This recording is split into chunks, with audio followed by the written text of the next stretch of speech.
ರಾಜ್ಯದಲ್ಲೂ ಸಹ ಮೊದಲ ಹಂತದ ಮತದಾನ ಇದೀಗ ತಾನೇ ಮುಕ್ತಾಯ ಆಗಿದೆ. ದೊಡ್ಡ ದೊಡ್ಡ ಘಟಾನುಘಟಿ ನಾಯಕರುಗಳೇ ತಮ್ಮ ಅದೃಷ್ಟ ಪರೀಕ್ಷೆಗೆ ಇಳಿದಿದ್ರು. ಬಹುತೇಕವಾಗಿ ಶಾಂತಿಯುತವಾಗಿ ಮತದಾನ ಮುಕ್ತಾಯ ಆಗಿದೆ ಅಂತಲೇ ಹೇಳಬೇಕು. ಯಾವ ಯಾವ ಕ್ಷೇತ್ರಗಳಲ್ಲಿ ಎಷ್ಟೆಷ್ಟು ಮತದಾನ ಆಯಿತು ಅನ್ನೋದನ್ನು ಇಡ್ತಾ ಹೋಗ್ತೇನೆ. ಸ್ನೇಹಿತರೆ ನಮಸ್ಕಾರ. ಲೋಕಸಭೆಯ 2024 ಮಹಾ ಚುನಾವಣೆಯ ಎರಡನೇ ಹಂತ ಇಡೀ ದೇಶಾದ್ಯಂತ ಇವತ್ತು ಎರಡನೇ ಹಂತದ ಮತದಾನ ಮುಕ್ತಾಯ ಆಗಿದೆ. ರಾಜ್ಯದಲ್ಲೂ ಸಹ ಮೊದಲ ಹಂತದ ಮತದಾನ 14 ಲೋಕಸಭಾ ಕ್ಷೇತ್ರಗಳಿಗೆ ಇದೀಗ ತಾನೇ ಮುಕ್ತಾಯ ಆಗಿದೆ.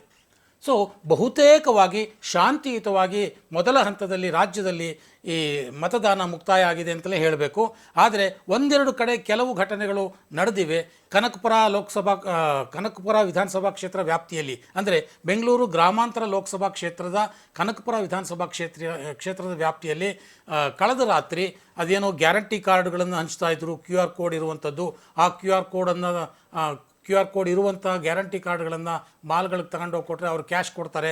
4,000 ರೂಪಾಯಿ ಕ್ಯಾಶ್ ಕೊಡುವಂಥ ಗ್ಯಾರಂಟಿ ಕಾರ್ಡ್ಗಳನ್ನು ಹಂಚ್ತಾ ಇದ್ರು ಅಂಥೇಳಿ DK ಸುರೇಶ್ ಕಡೆಯವರು ಹಂಚ್ತಾ ಇದ್ರು ಅಂಥೇಳಿ ಅದನ್ನು BJP ಮತ್ತು JDS ಕಾರ್ಯಕರ್ತರು ಹೋಗಿ ಅದನ್ನು ತಡೆದು ಅದನ್ನು ಕೆಲವು ಕಾರ್ಡ್ಗಳನ್ನು ತಮ್ಮ ವಶಕ್ಕೆ ತಗೊಂಡು ಆಮೇಲೆ ಚುನಾವಣಾ ಆಯೋಗಕ್ಕೆ ದೂರು ಕೊಟ್ಟರು. ಈ ಥರದ್ದು ಒಂದು ಘಟನೆ ನಡೀತು. ಇನ್ನು ಚಾಮರಾಜನಗರದಲ್ಲಿ ಮತದಾರರ ಮೇಲೆ ಲಾಠಿ ಪ್ರಹಾರ ಆಯಿತು.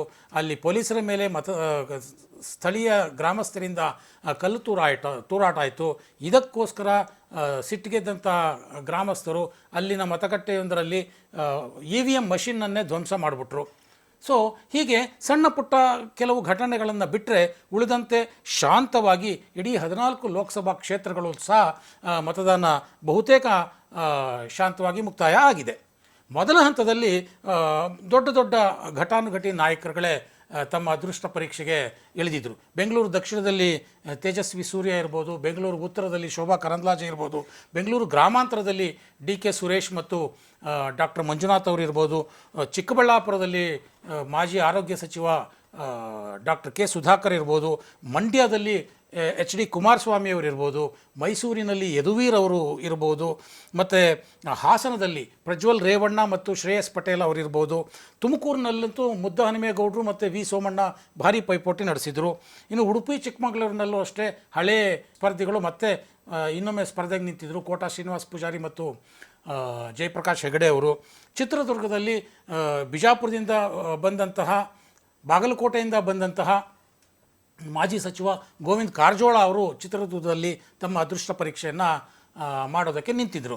ಸೊ ಈ ಎಲ್ಲ 14 ಕ್ಷೇತ್ರಗಳಲ್ಲಿ ಯಾವ ಕ್ಷೇತ್ರಗಳಲ್ಲಿ ಎಷ್ಟೆಷ್ಟು ಮತದಾನ ಆಯಿತು ಅನ್ನೋದನ್ನು ನಾನು ನಿಮ್ಮ ಮುಂದೆ ಒಂದೊಂದೇ ಈಗ ಇಡ್ತಾ ಹೋಗ್ತೇನೆ. ಸಹಜವಾಗಿ ಮೊದಲ ಹಂತದಲ್ಲಿ ಬೆಂಗಳೂರಿನ 4 ಲೋಕಸಭಾ ಕ್ಷೇತ್ರಗಳಿಗೆ ಮತದಾನ ನಡೀತು. ಬೆಂಗಳೂರು ದಕ್ಷಿಣ, ಬೆಂಗಳೂರು ಉತ್ತರ, ಬೆಂಗಳೂರು ಕೇಂದ್ರ ಮತ್ತು ಬೆಂಗಳೂರು ಗ್ರಾಮಾಂತರ. ಸೊ ಎಂದಿನಂತೆ ಪ್ರತಿ ಲೋಕಸಭಾ ಚುನಾವಣೆಯಲ್ಲೂ ಇದೊಂದು ಬಹಳ ನಿರಾಶೆಯಾದಂಥ ಸುದ್ದಿಗಳನ್ನು ನಾವು ಬೆಂಗಳೂರು ದಕ್ಷಿಣ, ಬೆಂಗಳೂರು ಉತ್ತರ ಮತ್ತು ಬೆಂಗಳೂರು ಕೇಂದ್ರದಿಂದ ಹೊತ್ತು ನಿಮಗೆ ತರಲೇಬೇಕಾಗುತ್ತೆ ಅನಿವಾರ್ಯವಾಗಿ. ಬೆಂಗಳೂರು ದಕ್ಷಿಣ, ಬೆಂಗಳೂರು ಉತ್ತರ, ಬೆಂಗಳೂರು ಕೇಂದ್ರ ಈ 3 ಲೋಕಸಭಾ ಕ್ಷೇತ್ರಗಳಲ್ಲಿ ಬಹಳ ನೀರಸವಾದಂತಹ ಪ್ರತಿಕ್ರಿಯೆ ಕಂಡುಬಂದಿದೆ ಮತದಾರರಿಂದ. ಇದು ಯಾಕೋ ಗೊತ್ತಿಲ್ಲ. ಬೆಂಗಳೂರು ನಗರ ಮತದಾರರು ಯಾಕೆ ಮತದಾನದ ಬಗ್ಗೆ ಆಸಕ್ತಿ ತೋರಿಸ್ತಾ ಇಲ್ಲ, ಅಥವಾ ಬಹುತೇಕ ವಲಸಿಗರೇ ಇರುವಂಥ ಕ್ಷೇತ್ರಗಳಲ್ಲಿ ಅವರವ್ರ ಊರಿಗೆ ಹೋಗಿ ಮತದಾನ ಹಾಕ್ತಿದ್ದಾರಾ, ಅದು ಕೂಡ ಸರಿಯಾದ ಮಾಹಿತಿ ಇಲ್ಲ. ಸೊ ಒಟ್ಟಾರೆಯಾಗಿ ಬೆಂಗಳೂರು ನಗರದಲ್ಲಿ ಮಾತ್ರ ಭಾಳ ನೀರಸವಾದಂಥ ಮತದಾನ ನಡೆದಿದೆ ಅಂತ ಹೇಳ್ಬೋದು. ಸದ್ಯಕ್ಕೆ ಈಗ ಬಂದಿರುವಂತಹ ಪ್ರಥಮ ಮಾಹಿತಿ ವರದಿಗಳ ಪ್ರಕಾರ ತಕ್ಷಣಕ್ಕೆ ನಮಗೆ ಸಿಗ್ತಿರುವಂಥ ಒಂದು ಅಂದಾಜು ಶೇಕಡಾವಾರು ಮತಗಳನ್ನು ನಾನು ನಿಮಗೆ ಹೇಳ್ತಾ ಹೋಗ್ತೇನೆ. ಬೆಂಗಳೂರು ದಕ್ಷಿಣ 49% ಆಗಿದ್ದರೆ ಬೆಂಗಳೂರು ಉತ್ತರ 50% ಆಗಿದೆ. ಬೆಂಗಳೂರು ಕೇಂದ್ರ 49% ಆಗಿದೆ. ಈ 3 ಕ್ಷೇತ್ರ. ಬೆಂಗಳೂರು ದಕ್ಷಿಣದಲ್ಲಿ ಕೇವಲ 49%. ಅಲ್ಲಿ ಕಳೆದ ಬಾರಿ ಕೂಡ ಅಷ್ಟೇ ಇತ್ತು, ಹೆಚ್ಚು ಕಡಿಮೆ. ಅಲ್ಲಿ ತೇಜಸ್ವಿ ಸೂರ್ಯ ಮತ್ತು ಸೌಮ್ಯ ರೆಡ್ಡಿ ಅವರು ಕಣಕ್ಕಿಳಿದಿದ್ದಾರೆ. ಸೌಮ್ಯ ರೆಡ್ಡಿ ಈ ಸಲ ಏನಾದರೂ ಮಾಡಿ BJPಯನ್ನು ಸೋಲಿಸಲೇಬೇಕು ಅನ್ನುವಂಥ ಒಂದು ಜಿದ್ದಿಗೆ ಬಿದ್ದು ಭಾರೀ ಪ್ರಮಾಣದಲ್ಲಿ ಒಂದು ರೀತಿಯ ಹೋರಾಟವನ್ನು ನಡೆಸಿದರು. ಚುನಾವಣಾ ಪ್ರಚಾರದಲ್ಲೂ ಸಹ ಅವರು ಭಾರಿ ದಿಟ್ಟತನವನ್ನು ತೋರಿಸಿದರು. ಭಾಳ ಪ್ರಭಾವಿಯಾಗಿ ಚುನಾವಣಾ ಪ್ರಚಾರವನ್ನು ನಡೆಸಿದರು. ಅವರ ತಂದೆ ರಾಮಲಿಂಗಾರೆಡ್ಡಿ ಅವರ ಒಂದು ಅನುಭವ ಕೂಡ ಇತ್ತು. ಆದರೆ 50% ಮತದಾನ ಆಗಿರೋದ್ರಿಂದ 50 ದಾಟಬಹುದು, ದಾಟದೇ ಇರಬಹುದು, ಗೊತ್ತಿಲ್ಲ.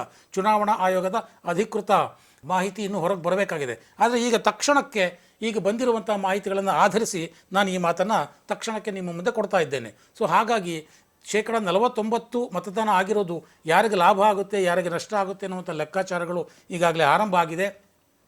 ಕಳೆದ ಬಾರಿಯೂ ಆಲ್ಮೋಸ್ಟ್ ಇಷ್ಟೇ ಮತದಾನ ಆಗಿತ್ತು. ಹಾಗಾಗಿ ಈ ಬಾರಿಯೂ ಕಳೆದ ಬಾರಿಯ ಫಲಿತಾಂಶವೇ ರಿಪೀಟ್ ಆಗುತ್ತಾ ಅನ್ನುವಂಥ ಲೆಕ್ಕಾಚಾರಗಳು ನಡೆದಿದೆ, ಗೊತ್ತಿಲ್ಲ, ನೋಡಬೇಕು. ಇನ್ನು ಬೆಂಗಳೂರು ಕೇಂದ್ರವೂ ಅಷ್ಟೇ, ಅಲ್ಲಿ PC ಮೋಹನ್ ಮತ್ತು ಮನ್ಸೂರ್ ಅಲಿಖಾನ್ ಅವರ ಮಧ್ಯೆ ಇದೆ. ಸೊ ಅವರು ಕೂಡ ಮನ್ಸೂರ್ ಅಲಿಖಾನ್ ಈ ಬಾರಿ ಕೂಡ ಭಾಳ ಹೋರಾಟ ನಡೆಸಿದರು. ಬೆಂಗಳೂರು ಕೇಂದ್ರವನ್ನು ಈ ಬಾರಿ BJPಯಿಂದ ಕಸಿದುಕೊಳ್ಳಲೇಬೇಕು ಅಂಥೇಳಿ. ಸೊ ಕಾಂಗ್ರೆಸ್ ಗ್ಯಾರಂಟಿಗಳನ್ನು ಅವರು ಬಹಳವಾಗಿ ನೆಚ್ಚಿಕೊಂಡಿದ್ದರು. ಅಲ್ಲೂ ಕೂಡ ಕೇವಲ 50% ಮತದಾನ ಆಗಿದೆ. 50% ಮತದಾನ, ಅದರಲ್ಲೂ ಬೆಂಗಳೂರು ಕೇಂದ್ರದಲ್ಲಿ ಸಾಕಷ್ಟು ಹಿಂದುಳಿದ ವರ್ಗ, ಅಲ್ಪಸಂಖ್ಯಾತರು ಇರುವಂಥ ಕ್ಷೇತ್ರ. ಇಲ್ಲಿ ಮತದಾನ ಕಡಿಮೆ ಆಗಿರೋದು ಯಾರಿಗೆ ಲಾಭ ಆಗುತ್ತೆ, ಯಾರಿಗೆ ನಷ್ಟ ಆಗುತ್ತೆ ಅನ್ನುವಂಥದ್ದು ಲೆಕ್ಕಾಚಾರ ಕೂಡ ನಡೆದಿದೆ. ಇನ್ನು ಬೆಂಗಳೂರು ಉತ್ತರದಲ್ಲಿ ಇಲ್ಲಿ ಬಹುತೇಕ ಒಕ್ಕಲಿಗರು ಮತ್ತು ಸ್ಥಳೀಯರು ಇನ್ ದ ಸೆನ್ಸ್ ಕರ್ನಾಟಕ ರಾಜ್ಯದವರೇ ಹೆಚ್ಚಿರುವಂತಹ ಲೋಕಸಭಾ ಕ್ಷೇತ್ರ. ಇಲ್ಲೂ ಕೂಡ ಪರ್ಸೆಂಟೇಜು 50 ದಾಟೋ ಹಾಗೆ ಕಾಣ್ತಾ ಇಲ್ಲ, ಗೊತ್ತಿಲ್ಲ, ನೋಡಬೇಕು. ಸೊ ಬೆಂಗಳೂರಿನ ಮತದಾರರಲ್ಲಿ ಎಗೈನ್ ಇದೇ ರೀತಿಯ ಉದಾಸೀನತೆ ಕಾಣ್ತಾ ಇದೆ. ಬೆಂಗಳೂರು ಉತ್ತರದಲ್ಲೂ ಕೂಡ ಶೋಭಾ ಕರಂದ್ಲಾಜೆ ಮತ್ತು ರಾಜೀವ್ ಗೌಡ ಅವರು BJP ಮತ್ತು ಕಾಂಗ್ರೆಸ್ನಿಂದ ನಿಂತಿದ್ದಾರೆ. ಸೊ 50% ಮತದಾನ ಯಾರಿಗೆ ಎಷ್ಟು ಲಾಭ ತಂದು ಕೊಡುತ್ತೆ, ಯಾವ ಮತಗಟ್ಟೆಗಳಲ್ಲಿ, ಯಾವ ವಿಧಾನಸಭಾ ಕ್ಷೇತ್ರಗಳಲ್ಲಿ ಹೆಚ್ಚಿನ ಮತದಾನ ಆಗಿದೆ ಅನ್ನುವಂಥ ಲೆಕ್ಕಾಚಾರಗಳು ಈಗಾಗಲೇ ಆರಂಭ ಆಗಿದೆ, ನೋಡಬೇಕು. ಆ ರೀತಿಯ ಲೆಕ್ಕಾಚಾರದಲ್ಲಿ ಯಾರು ಮುಂದೆ ಬರ್ತಾರೆ, ಯಾರು ಹಿಂದೆ ಉಳಿತಾರೆ ಅನ್ನೋದನ್ನು. ಇನ್ನು ಬೆಂಗಳೂರು ಗ್ರಾಮಾಂತರ, ಇದು ಭಾಳ ಜಿದ್ದಾಜಿದ್ದಿಯಿಂದ ನಡೆದಂತಹ ಒಂದು ಲೋಕಸಭಾ ಕ್ಷೇತ್ರ. ಇಲ್ಲಿ ಇದುವರೆಗಿನ ಒಂದು ಮಾಹಿತಿಯಂತೆ ಒಂದಷ್ಟು 62% 63% ಮತದಾನ ಆಗಿರಬಹುದು ಅನ್ನುವಂಥ ಒಂದು ಅಂದಾಜಿದೆ. ಸೊ ಕಳೆದ ಬಾರಿಯಲ್ಲಿ 70% ಮತದಾನ ಆಗಿತ್ತು. ಕಳೆದ ಬಾರಿ DK ಸುರೇಶ್ ಅವರು 2 ಲಕ್ಷ ಮತಗಳ ಅಂತರದಿಂದ ಗೆದ್ದಿದ್ದರು. ಸೊ ಇಲ್ಲಿ ಬೆಂಗಳೂರು ಗ್ರಾಮಾಂತರ, ಬೆಂಗಳೂರು ನಗರ ಮತ್ತು ಬೆಂಗಳೂರಿನ ಗ್ರಾಮೀಣ ಭಾಗ, ಬೆಂಗಳೂರು ಗ್ರಾಮಾಂತರ ಜಿಲ್ಲೆಯ ವಿಧಾನಸಭಾ ಕ್ಷೇತ್ರಗಳನ್ನು ಒಳಗೊಂಡಿದೆ. ಸೊ ಬೆಂಗಳೂರು ನಗರ ವ್ಯಾಪ್ತಿಯ ರಾಜರಾಜೇಶ್ವರಿ ನಗರ ಮತ್ತು ಬೆಂಗಳೂರು ದಕ್ಷಿಣ ವಿಧಾನಸಭಾ ಕ್ಷೇತ್ರ ಮತ್ತು ಕೆಲವು ಮಟ್ಟಿಗೆ ಆನೇಕಲ್. ಸೊ ಈ ಬೆಂಗಳೂರು ನಗರ ವ್ಯಾಪ್ತಿಯಲ್ಲಿ ಎಷ್ಟು ಮತದಾನ ಆಗಿದೆ ಅನ್ನೋದರ ಆಧಾರದ ಮೇಲೆ ಡಾಕ್ಟರ್ CN ಮಂಜುನಾಥ್ ಅವರ ಭವಿಷ್ಯ ನಿಂತಿದೆ ಅಂತ ನನಗೆ ಅನಿಸುತ್ತೆ. ಇನ್ನು ಪಕ್ಕದ ಕೋಲಾರ ಮೀಸಲು ಲೋಕಸಭಾ ಕ್ಷೇತ್ರ. ಸೊ ಮೀಸಲು ಲೋಕಸಭಾ ಕ್ಷೇತ್ರದಲ್ಲಿ 70% ದಾಟಿದೆ ಅನ್ನುವಂಥ ಮಾಹಿತಿಗಳು ಬರ್ತಾ ಇದೆ. 71% ಮಾಹಿತಿಗಳು ಇಲ್ಲಿ ಕಂಡು ಬರ್ತಾ ಇದೆ. ಸೊ ಗೊತ್ತಿಲ್ಲ, ಕಾಂಗ್ರೆಸ್ ನಾಯಕರಲ್ಲೇ ಅಲ್ಲಿ ಪ್ರಚಾರದಲ್ಲಿ ನಿರಾಸಕ್ತಿ ಇತ್ತು. KH ಮುನಿಯಪ್ಪನವರು ಒಂದು ಕಡೆ ನಿರಾಸಕ್ತಿ ತಾಳಿದರು. ರಮೇಶ್ ಕುಮಾರ್ ಅವರು ಒಂದು ರೀತಿಯಲ್ಲಿ ಪ್ರಚಾರ ಮಾಡಿದ್ರು ಸಹ ಅವರಲ್ಲೂ ಸಹ ತಮಗೆ ಬೇಕಾದಂಥ ಅಭ್ಯರ್ಥಿಗಳು ಆಗಲಿಲ್ಲ ಅನ್ನುವಂಥ, ಅವರಿಗೆ ಟಿಕೆಟ್ ಸಿಗಲಿಲ್ಲ ಅನ್ನುವಂಥ ಒಂದು ಅಸಮಾಧಾನ ಇದ್ದಂಗಿತ್ತು. ಅಂತಿಮವಾಗಿ ಗೌತಮ್ ಪರವಾಗಿ ಅವರು ಪ್ರಬಲವಾಗಿ ನಿಂತರೂ ಕೂಡ KH ಮುನಿಯಪ್ಪನವರಂಥ ದೈತ್ಯ ಶಕ್ತಿಯಲ್ಲಿ ಪ್ರಚಾರದಲ್ಲಿ ಆಸಕ್ತಿ ತೋರಿರಲಿಲ್ಲ. ಆದಾಗ್ಯೂ ಅಲ್ಲಿ 71%ನಷ್ಟು ಮತದಾನ ಆಗಿದೆ ಅಂತಂದರೆ ಅದು ಯಾರ ಪರವಾಗಿ ಮತದಾನ ಆಗಿರುತ್ತೆ? ಅದು JDS ಮತ್ತು BJP ಮೈತ್ರಿಯಿಂದ ಅಲ್ಲಿ ಮಲ್ಲೇಶ್ ಬಾಬು ನಿಂತಿದ್ದರು JDS ಅಭ್ಯರ್ಥಿಯಾಗಿ. ಅವರಿಗೇನಾದರೂ ವರದಾನ ಆಗಬಹುದಾ ಅನ್ನುವಂಥ ಲೆಕ್ಕಾಚಾರಗಳು ಈಗ ನಡೀತಾ ಇದೆ. ಇನ್ನು ಚಿಕ್ಕಬಳ್ಳಾಪುರದಲ್ಲಿ ಆರೋಗ್ಯ ಸಚಿವ ಡಾಕ್ಟರ್ K ಸುಧಾಕರ್ ಅವರು, ಮಾಜಿ ಆರೋಗ್ಯ ಸಚಿವರು, ಅವರು ರಕ್ಷಾ ರಾಮಯ್ಯ ವಿರುದ್ಧ ಅಲ್ಲಿ ಸ್ಪರ್ಧಿಸಿದರು. ಅಲ್ಲೂ ಕೂಡ ಚಿಕ್ಕಬಳ್ಳಾಪುರದಲ್ಲೂ ಸಹ 70-71% ಮತದಾನ ಆಗಿರಬಹುದು ಅನ್ನುವಂಥ ಒಂದು ಮಾಹಿತಿ ಬಂದಿದೆ. ಚಿಕ್ಕಬಳ್ಳಾಪುರದಲ್ಲಿ ಒಕ್ಕಲಿಗ ವರ್ಸಸ್ ಅದರ್ಸ್ ಅನ್ನುವಂಥ ಒಂದು ಫೈಟನ್ನು, ಈ ರೀತಿ ಒಂದು ನೆರೆಟಿವನ್ನು ಸೆಟ್ ಮಾಡಬೇಕು ಅಂತೇಳಿ ಸುಧಾಕರ್ ಅವರು ಕೂಡ ಪ್ರಚಾರದ ಸಂದರ್ಭದಲ್ಲಿ ಬಹಳಷ್ಟು ಪ್ರಯತ್ನ ಪಟ್ಟಿದ್ದರು. ಸೊ ಆ ಕಾರಣಕ್ಕಾಗಿ ಒಕ್ಕಲಿಗರು ಹೆಚ್ಚಾಗಿರುವಂಥ ಚಿಕ್ಕಬಳ್ಳಾಪುರ ಕ್ಷೇತ್ರದಲ್ಲಿ ತಾವು ಗೆಲ್ತೀವಿ ಅನ್ನುವಂಥ ವಿಶ್ವಾಸದಲ್ಲಿ ಅವರಿದ್ದರು. ಆದರೆ ರಕ್ಷಾ ರಾಮಯ್ಯನವರು ಕೂಡ ಕಾಂಗ್ರೆಸ್ನ ಗ್ಯಾರಂಟಿ ಸ್ಕೀಮ್ಗಳು ನಮ್ಮ ಕೈ ಹಿಡಿಯುತ್ತೆ ಅನ್ನುವಂಥ ಒಂದು ವಿಶ್ವಾಸದಲ್ಲಿ ಅವರು ಕೂಡ ಇದ್ದರು. ರಾಹುಲ್ ಗಾಂಧಿಯವರು ಕೂಡ ಕೋಲಾರ ಮತ್ತು ಚಿಕ್ಕಬಳ್ಳಾಪುರ ಲೋಕಸಭಾ ಕ್ಷೇತ್ರಕ್ಕೆ ಭೇಟಿ ಕೊಟ್ಟು ಹೋಗಿದ್ದರು, ಪ್ರಚಾರ ಭಾಷಣವನ್ನು ಮಾಡಿದರು. ಅಂತಿಮವಾಗಿ ಇಲ್ಲಿ ಮೋದಿ ಗ್ಯಾರಂಟಿನ, ಕಾಂಗ್ರೆಸ್ ಗ್ಯಾರಂಟಿನ ಅನ್ನುವಂಥದ್ದು ನೋಡಬೇಕು. 71% ಆಗಿರೋದ್ರಿಂದ ಡಾಕ್ಟರ್ K ಸುಧಾಕರ್ ಅವರು ಸ್ವಲ್ಪ ಅವರ ವಿಶ್ವಾಸ ಜಾಸ್ತಿ ಆಗಿರಬಹುದು ಅನಿಸುತ್ತೆ, ಗೊತ್ತಿಲ್ಲ. ಅಂತಿಮವಾಗಿ ಚುನಾವಣಾ ಫಲಿತಾಂಶ ಬಂದ ಮೇಲೆ ಎಲ್ಲವೂ ಗೊತ್ತಾಗುತ್ತೆ. ಇನ್ನು ಮಂಡ್ಯ, ಮಾಜಿ ಮುಖ್ಯಮಂತ್ರಿ ಕುಮಾರಸ್ವಾಮಿ ಅವರು ನಿಂತಿದ್ದಂತಹ ಕ್ಷೇತ್ರ. ರಾಜ್ಯದ ಎಲ್ಲ ಕ್ಷೇತ್ರಗಳನ್ನು ನೋಡಿಕೊಂಡ್ರೆ ಅತಿ ಹೆಚ್ಚು ಶೇಕಡಾವಾರು ಮತದಾನ ಆಗಿರುವಂಥ ಕ್ಷೇತ್ರ ಮಂಡ್ಯ, ಈಗಿನ ಪ್ರಾಥಮಿಕ ವರದಿಯಂತೆ. ಸೊ ಹಾಗಾಗಿ ಮಂಡ್ಯದಲ್ಲಿ 75% ಮತದಾನ ಆಗಿದೆ ಅನ್ನುವಂಥ ಮಾಹಿತಿಗಳು ಇದೀಗ ಬರ್ತಾ ಇದೆ. ಕುಮಾರಸ್ವಾಮಿಯವರು ಮತ್ತು JDSನ ಬೆಂಬಲದೊಂದಿಗೆ ಅಲ್ಲಿ ಈ ಬಾರಿ ಗೆಲ್ಲುವ ವಿಶ್ವಾಸದಲ್ಲಿ ಇದ್ದರು, ಅದೇ ರೀತಿಯಲ್ಲಿ ಪ್ರಚಾರ ಮಾಡಿದರು. ಹಾಗಾಗಿ ಅಲ್ಲಿ ಸ್ಟಾರ್ ಚಂದ್ರು ಅವರು ಕೂಡ ಕುಮಾರಸ್ವಾಮಿಯವರನ್ನು ಮಣಿಸಲೇಬೇಕು ಅನ್ನುವಂಥ ಒಂದು ಹೋರಾಟದಲ್ಲಿ ಅವರು ಕೂಡ ಏನು ಕಡಿಮೆ ಇರಲಿಲ್ಲ. ಅವರು ಕೂಡ ಮಂಡ್ಯದಲ್ಲಿ ಇರುವಂಥ ತಮ್ಮ ಎಲ್ಲ ಶಾಸಕರ ನೆಟ್ವರ್ಕ್ನ ಬೆಂಬಲವನ್ನು ಪಡೆದು ಅವರು ಭಾಳ ಜಿದ್ದಾಜಿದ್ದಿನ ಹೋರಾಟವನ್ನು ನಡೆಸಿದರು. ಆದರೆ ಅಲ್ಟಿಮೇಟ್ ಆಗಿ 75% ಮತದಾನ ಆಗಿರುವಂಥದ್ದು BJP JDS ಹೊಂದಾಣಿಕೆ ಆದ ಕಾರಣದಿಂದ 75% ವೋಟ್ ಆಯ್ತಾ ಅನ್ನುವಂಥ ಪ್ರಶ್ನೆಗಳು ಮತ್ತು ಲೆಕ್ಕಾಚಾರಗಳು ಶುರುವಾಗಿದೆ. ಆ ರೀತಿ ಏನಾದರೂ ಆದರೆ ಅದು ಕುಮಾರಸ್ವಾಮಿ ಅವರಿಗೆ ಒಂದು ರೀತಿ ಅದು ಲಾಭ ಆಗುತ್ತಾ ಅನ್ನುವಂಥ ಚರ್ಚೆಗಳು ಕೂಡ ಈಗ ಅಲ್ಲಿ ಕೇಳಿಬರ್ತಾ ಇದೆ. ಇನ್ನು ಮೈಸೂರು ಕೊಡಗು ಲೋಕಸಭಾ ಕ್ಷೇತ್ರ, ಇಲ್ಲಿ 66% ಮತದಾನ ಆಗಿದೆ. ಸೊ 66% ಮತದಾನ ಸದ್ಯಕ್ಕೆ ಆಗಿರುವಂಥದ್ದು ಅಲ್ಲಿ ಮೈಸೂರು ಕೊಡಗು ಲೋಕಸಭಾ ಕ್ಷೇತ್ರ. ಯದುವೀರ್ ಒಡೆಯರ್ ಮತ್ತು ಅಲ್ಲಿ ಲಕ್ಷ್ಮಣ್ ಅವರು BJP ಮತ್ತು ಕಾಂಗ್ರೆಸ್ನಿಂದ ನಿಂತಿದ್ದರು. ಪ್ರತಾಪ್ ಸಿಂಹ ಅವರಿಗೆ ಈ ಬಾರಿ ಟಿಕೆಟ್ ಸಿಕ್ಕಿರಲಿಲ್ಲ. ಆದಾಗ್ಯೂ ಕೂಡ ರಾಜವಂಶದ ಒಂದು ಪ್ರಭಾವಳಿ ಆ ಕ್ಷೇತ್ರದ ಮೇಲೆ ಇರೋದರಿಂದ ಅಲ್ಲಿ ಯದುವೀರ್ ಅವರು ಕೂಡ ಗೆಲ್ಲುವ ವಿಶ್ವಾಸದಲ್ಲಿದ್ದರು. ಆದರೆ ಮುಖ್ಯಮಂತ್ರಿ ಸಿದ್ದರಾಮಯ್ಯ ಅವರು ತಮ್ಮ ಸ್ವಕ್ಷೇತ್ರ ಯಾವುದೇ ಕಾರಣಕ್ಕೂ ಸೋಲಬಾರದು ಅಂತ ಅಲ್ಲೇ ಒಂದು ಸುಮಾರು ದಿನ ಅಲ್ಲೇ ಜಾಂಡ ಊರಿದ್ರು, ಅಲ್ಲೇ ಮೊಕ್ಕಾಂ ಹೂಡಿದರು. ಸ್ಥಳೀಯ ಮಟ್ಟದಲ್ಲಿ ಒಳ ರಾಜಕೀಯಗಳನ್ನು ಏನೇನು ನಡೆಸಬೇಕು, ಬ್ಯಾಕ್ಡೋರ್ ರಾಜಕೀಯಗಳನ್ನು ಏನೇನು ನಡೆಸಬೇಕು ಅದೆಲ್ಲವನ್ನೂ ಅವ್ರು ಮಾಡಿದರು.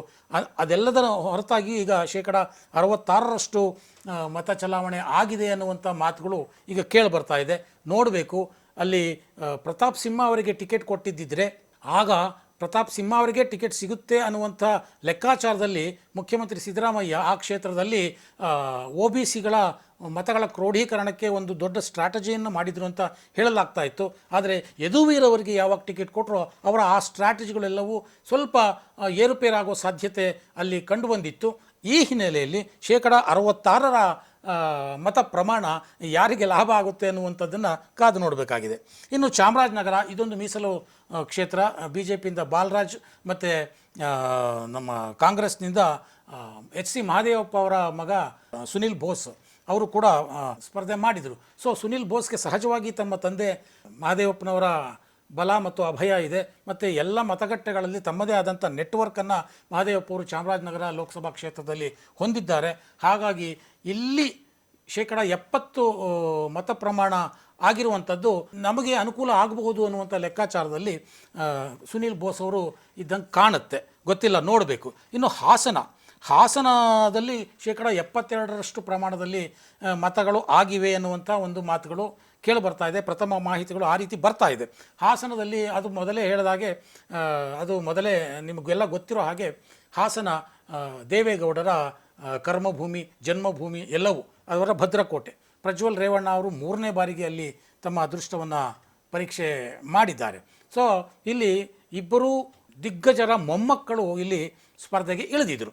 ಸೊ ಈಗ ಹಾಸನದಲ್ಲಿ 72% ಮತದಾನ ಆಗಿದೆ ಅನ್ನುವಂಥ ಮಾತುಗಳು ಕೇಳಿಬರ್ತಾ ಇರೋದರಿಂದ ಗೊತ್ತಿಲ್ಲ, ನೋಡಬೇಕು ಅದು ಯಾವ ರೀತಿ ಅಂತಿಮವಾಗಿ ಅಧಿಕೃತವಾದ ಮಾಹಿತಿ ಚುನಾವಣಾ ಆಯೋಗದಿಂದ ಹೇಗೆ ಬರುತ್ತೆ ಅನ್ನೋದನ್ನು ಕಾದು ನೋಡಬೇಕು. ತಕ್ಷಣದ ಮಾಹಿತಿಯನ್ನು ಆಧರಿಸಿ ನಾನು ಈ ವಿಡಿಯೋವನ್ನು ಮಾಡ್ತಾ ಇದ್ದೀನಿ. ಇದರಲ್ಲಿ ಸ್ವಲ್ಪ ಹೆಚ್ಚು ಕಡಿಮೆ ಆಗಬಹುವ ಸಾಧ್ಯತೆಗಳಿದ್ದಾವೆ.